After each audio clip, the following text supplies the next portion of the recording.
Everyone, আজ ভিডিওটা শুরু করছে একটা অন্যরকম পরিবেশ থেকে। দেখো, আমার বাড়ি তো একটুখানি গ্রামের দিকে, মানে বাপের বাড়ি। আর যেহেতু জামাই ষষ্ঠী, বাপের বাড়িতে এসেছি। দেখাচ্ছি আমাদের বাড়ির পাশেই একদম ভাঙা আছে, সেটা দেখাচ্ছি। মাটির ঢিবিগুলো, যেখানে ইট কাটার জন্য মাটিগুলো জমিয়েছে। আমরা যেন তো আগে ছোটোবেলায় এগুলোকে বলতাম পাহাড়। আর এই যে এখানে ইট তৈরি হয়, এই যে ভাটাটা যেখানে, ওই যে চিমনিটা,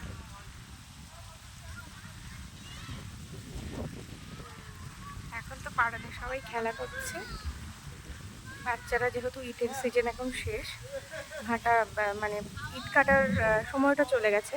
একটা কোনো সময় থাকে যখন ইট কাটে।